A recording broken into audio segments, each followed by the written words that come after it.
Welcome back to The Change Physician. I am Melissa Katie, the Challenge Doctor, with my co-host, Dr. Kevin Cuccaro, bringing you a dual podcast host, Saturday Salutations, to say hello to everybody, give you updates on the podcast, and of course, maybe mention a few things here or there that's happening in our lives or in the lives around us, so to speak. But just want to say hi. How are you doing there, Kevin? I am well. How are you? I'm great. We actually got some rain.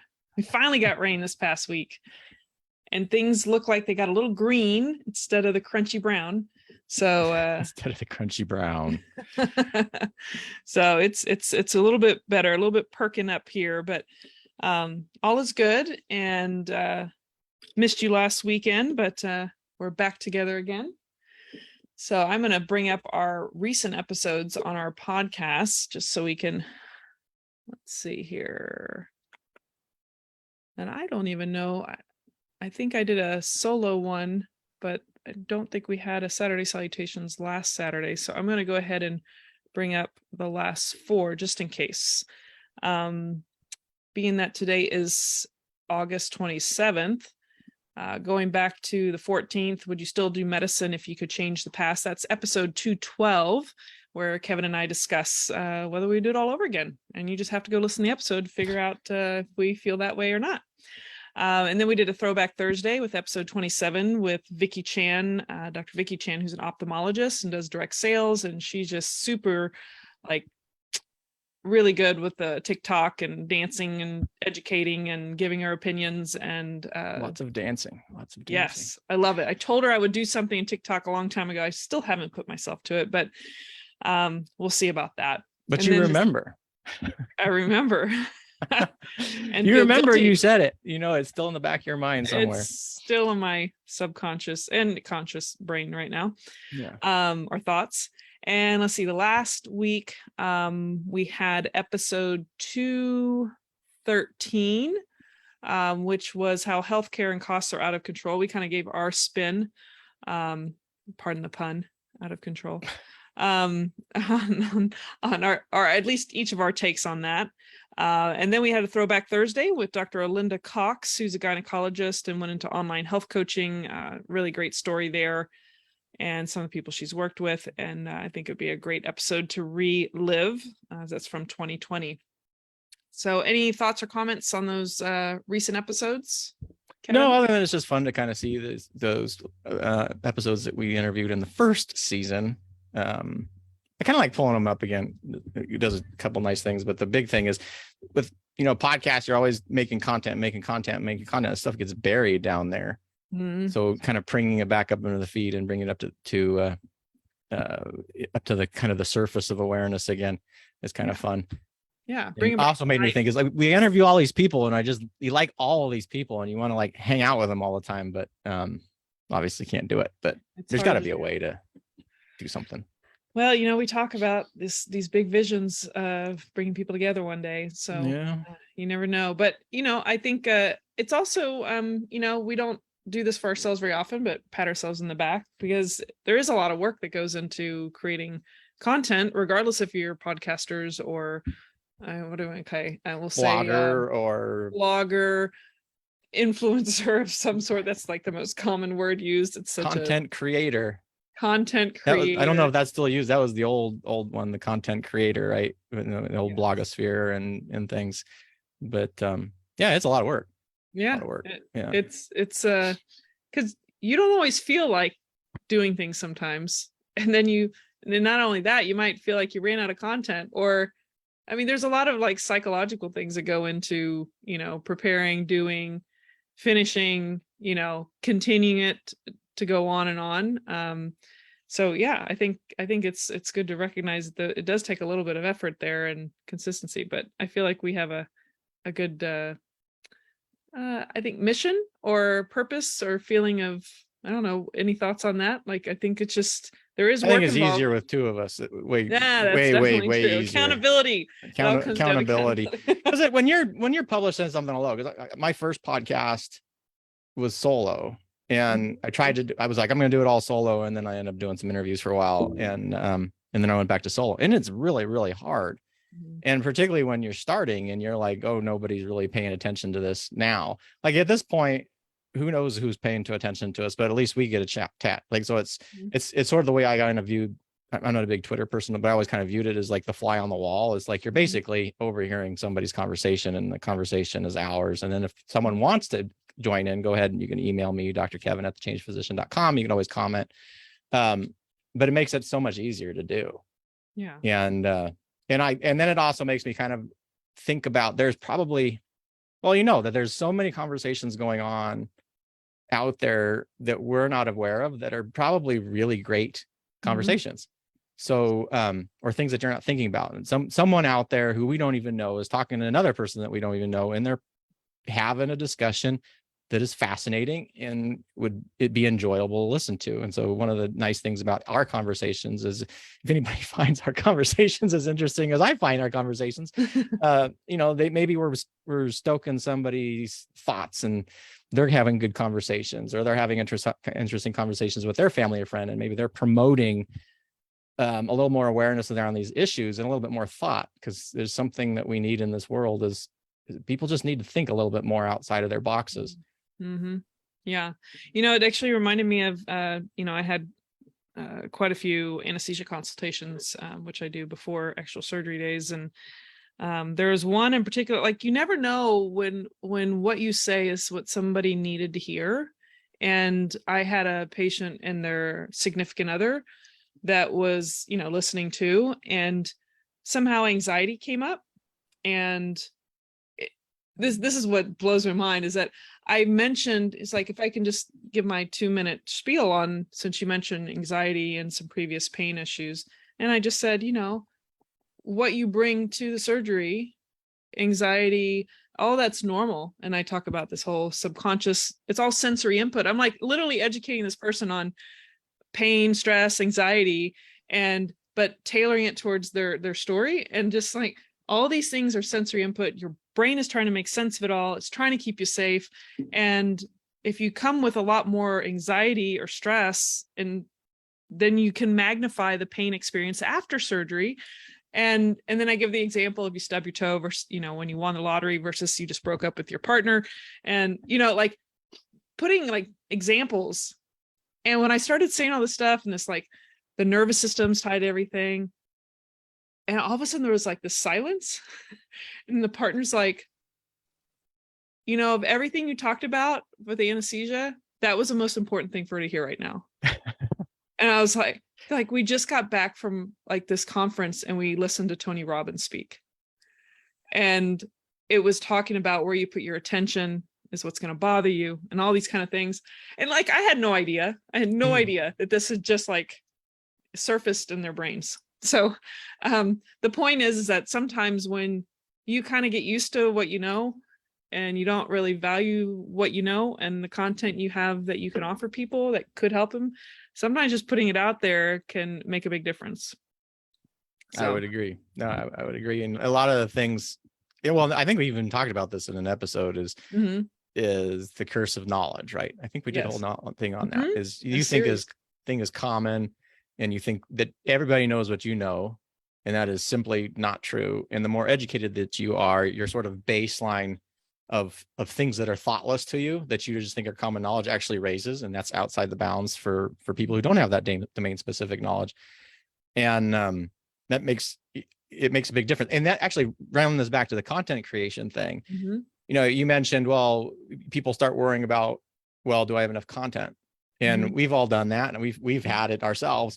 But realistically, just talking about things that you think are so normal, there's going to be people out there who have never heard it before, or even heard it in that sort of frame and context, and to broaden their horizons again. So it's very interesting, about, there's actually lots and lots and lots and lots and lots of stuff to talk about.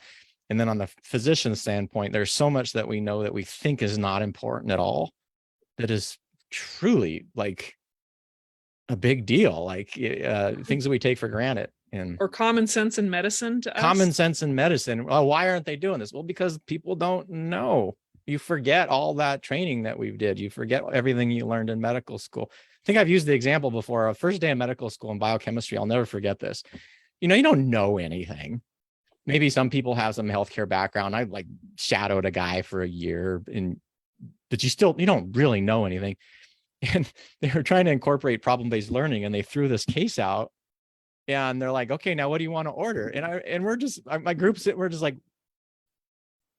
I don't even know where to start, right? Because you don't have any, you don't know anything. Right. You literally don't know anything. And by the end, you start an internship and you're like, oh, we're going to order CBC. We're going to be a BMP. We need this, blah, blah, blah, whatever. But you have to start from somewhere. So, and all that stuff that we think people know, no one knows. And don't forget that this discrepancy in knowledge is not just between, patients and the physicians. It's literally amongst physicians of different specialties.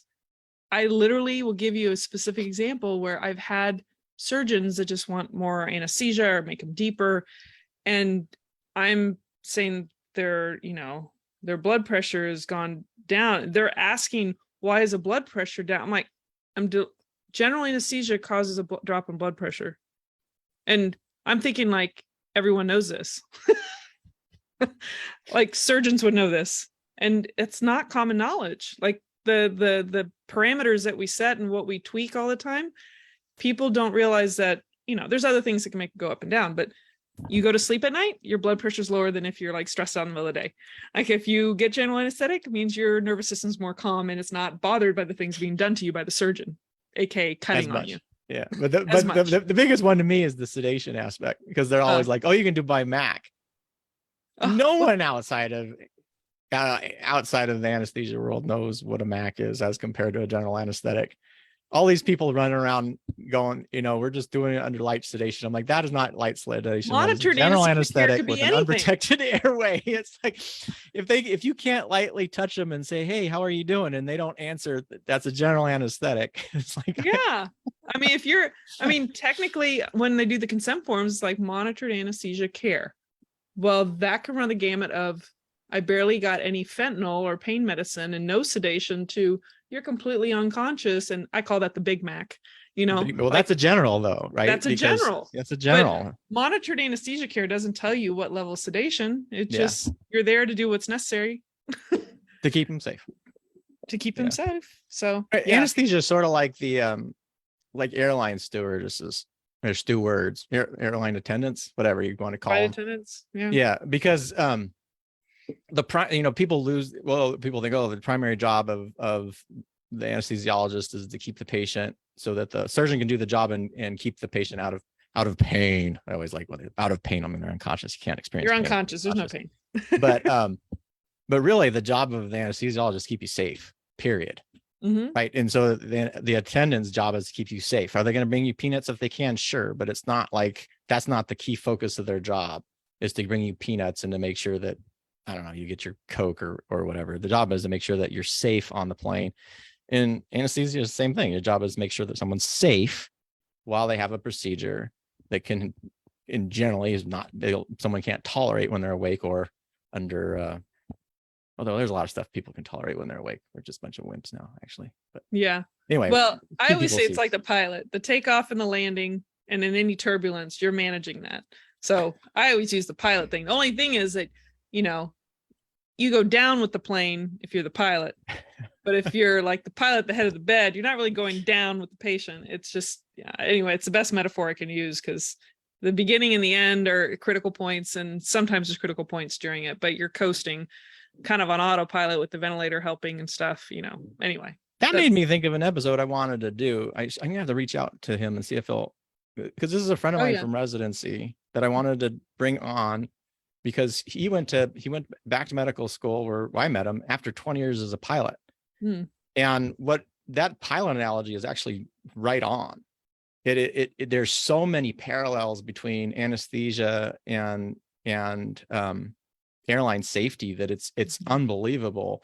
And the fact that, planes used to crash all the time until they got really, really strict about safety guidelines, being able to do root cause analysis to figure out why things occurred.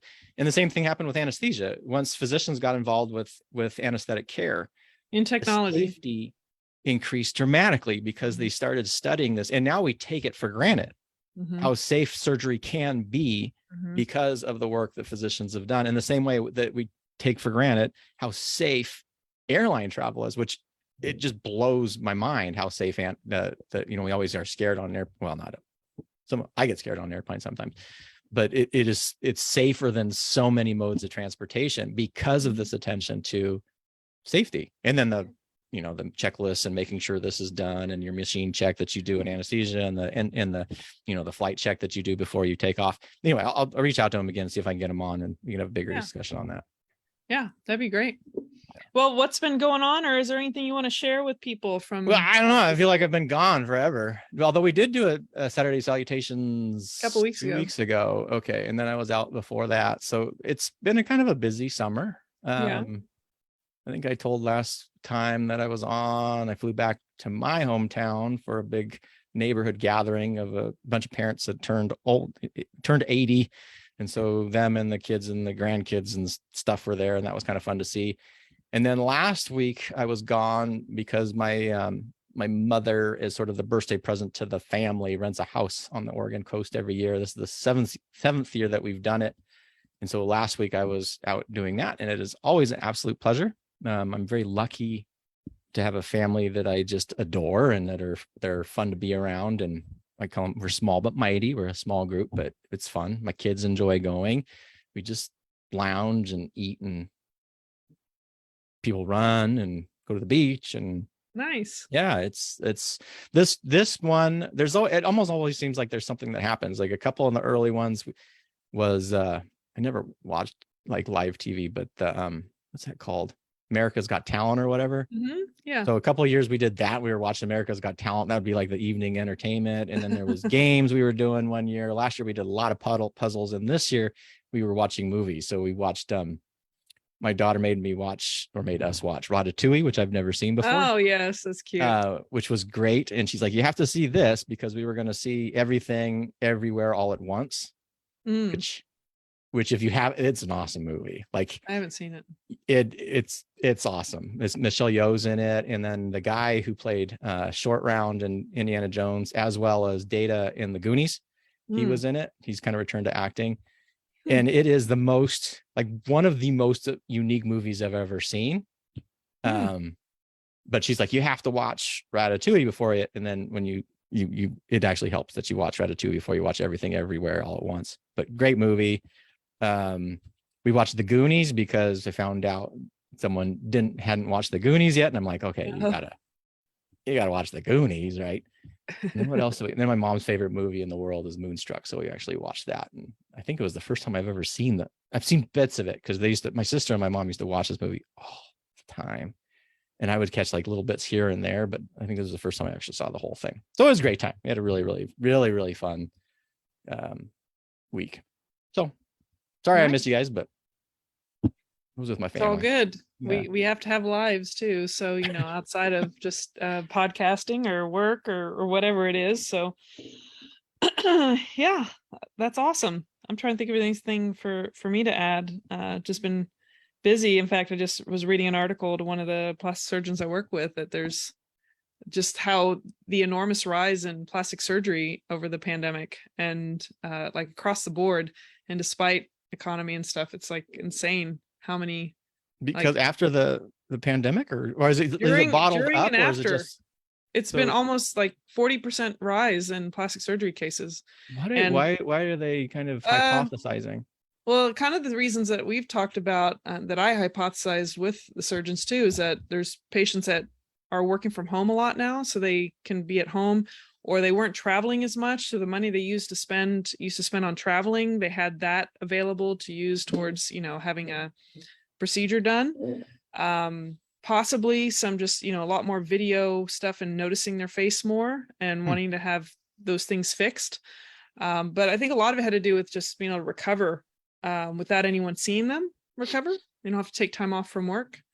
So yeah, I think it's a lot of factors that go on there, but I wouldn't say it's necessarily just like a vain, superficial thing only for our society, but there's always an element of that. I think women obviously are the higher utilizers of plastic surgery. Majority of the ones I take care of are female. So yeah. or, if people are getting, having some kind of transitions, they want to change things to look more feminine, or, those things can happen too. So yeah, a lot of different reasons, I think. Yep. Interesting. Yeah. So I've been busy.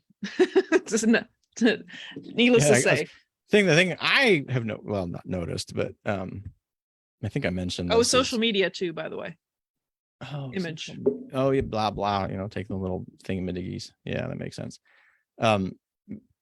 Thing I've learned recently, I think I can't remember if I mentioned this last time, but with overturning Roe v. Wade and the implications that had, I think I talked about how I had a friend of ours. We went out to dinner with a friend of ours like 3-4 weeks ago, and we're like, well, what have you noticed? And she's noticed an increase in young women requesting sterilization.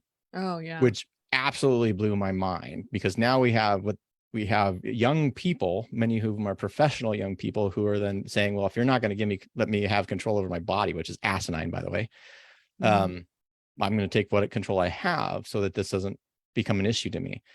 So, there's going to be some significant repercussions. And then the other thing is, I just saw an article pop up where actually there's an increase in young men requesting vasectomies.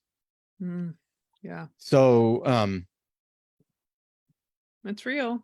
It's real. And what is super concerning to me now is then the people, I don't want to categorize it, but people who generally, if you have the forethought to kind of project where your life, where your life is going, and how an unexpected pregnancy may impact that later on.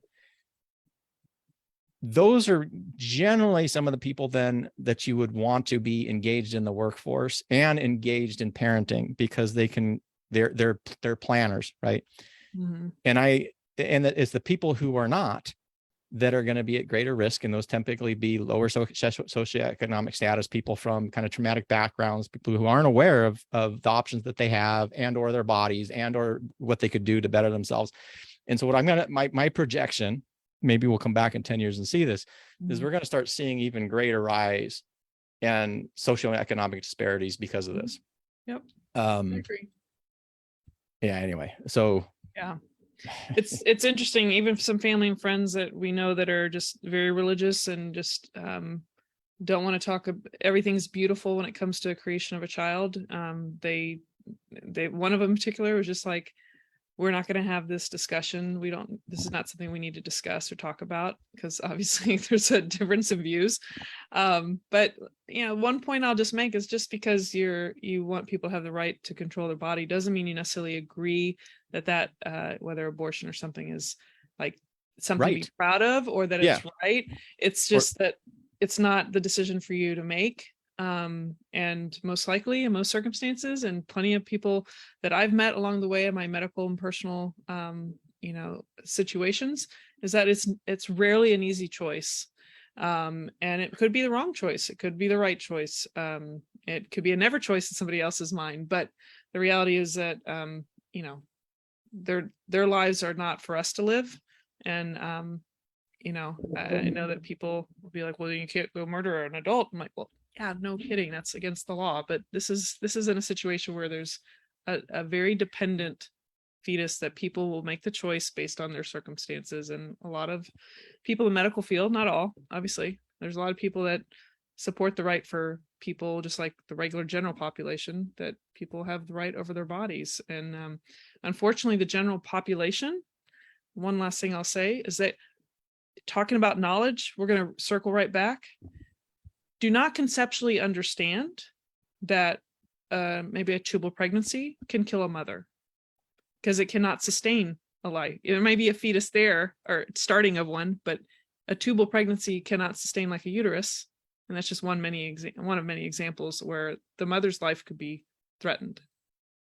It's absurd, actually, since you brought that up. Yeah, go ahead. Almost turning. Well, we're medical background, so we understand stuff that general population is completely clueless, to be really blunt.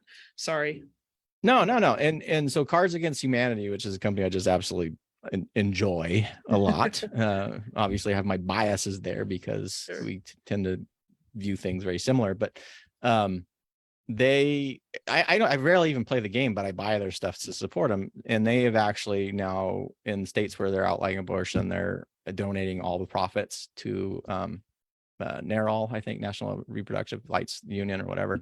But they did a survey, and what I love about them is they'll hire an actual survey company. So these are scientifically valid surveys to go out and survey these things and figure out what people say, and it is scarier than hell. So the amount of ignorance that, I mean, there's people in these states with these who have total bans who don't understand that they're actually total bans, that these are bans in the case of rape and incest. Yeah. When you just talked about tubal pregnancy. So those who don't know, when the woman ovulates and it comes from the ovary and it goes into the fallopian tube and it travels down the little egg travels down the fallopian tube into the uterus, and that's where that needs to implant, is in the uterus, and that's where the fetus develops. But if it gets fertilized in the fallopian tube and then now it implants in the side of the tube, that's a life-threatening emergency. And you cannot explant those. No, I don't care whoever the politician is, you can't. It is scientifically impossible to explant an ectopic pregnancy and implant it someplace else. But these idiots freaking believe that it's like this like 50% of men in these, I love how they call them forced birth states, believe that you can explant these things. 25% of men in these forced birth states believe that if a woman is raped, she can somehow use magical mental powers and prevent it from conception from taking place.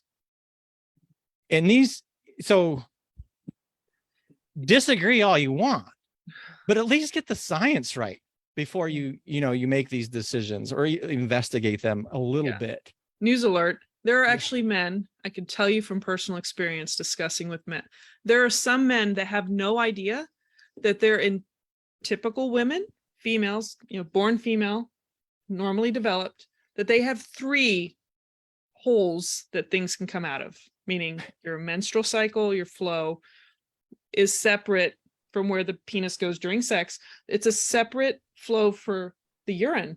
It's actually a different hole in normal development. And then of course you can, defecate through what most men understand.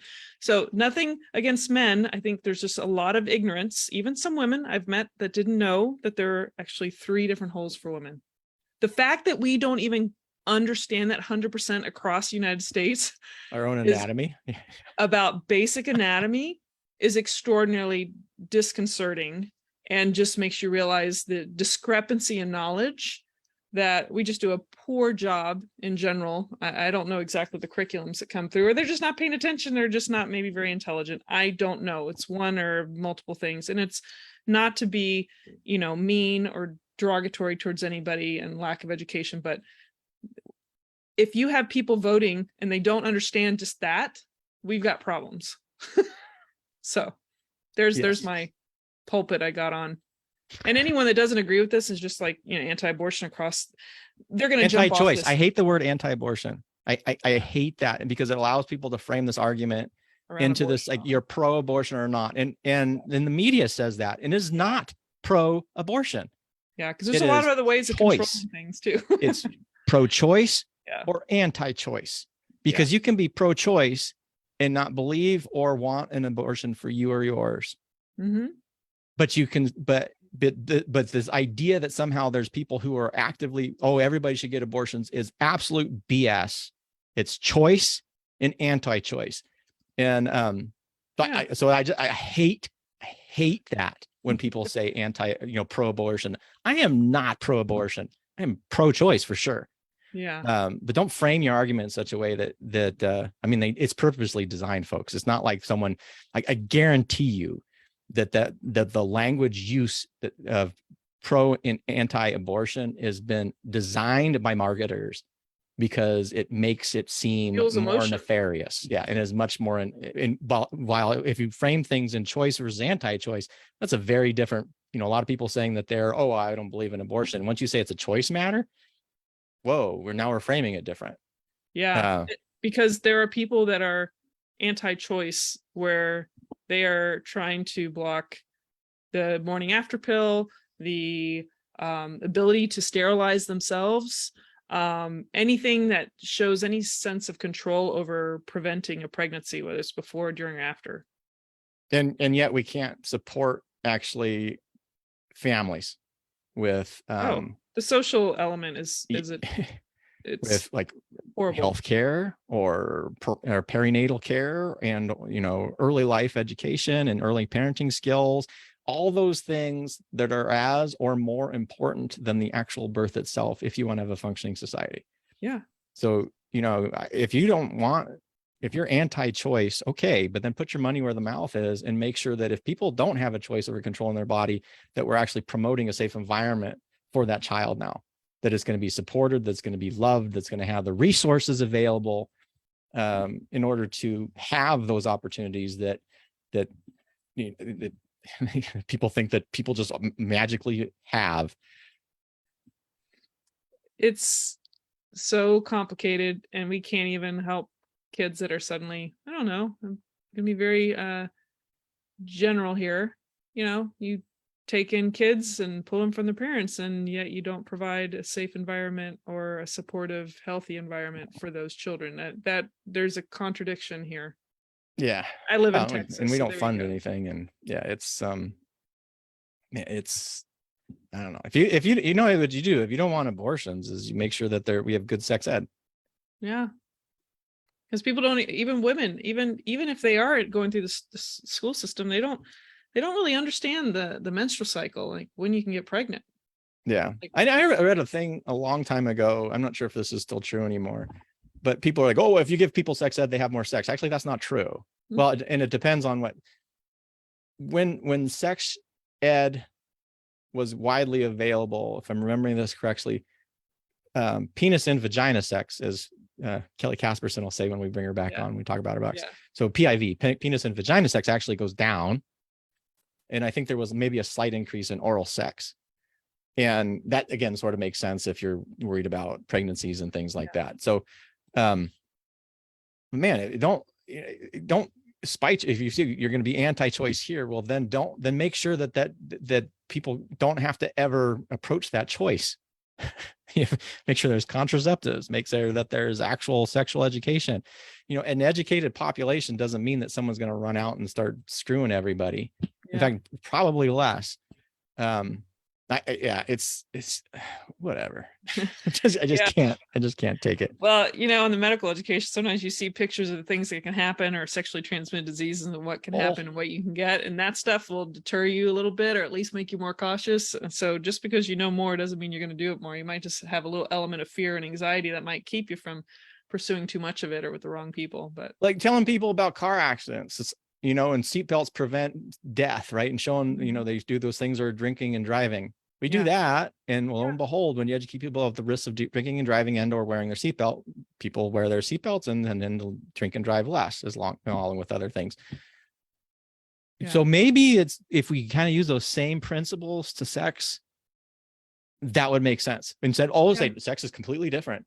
It's nothing like driving. It's not a learned activity. It's nothing even close to it. It's some magic voodoo people coming out of the ethers and touching you, and everything that you need to know comes from somewhere. Yeah.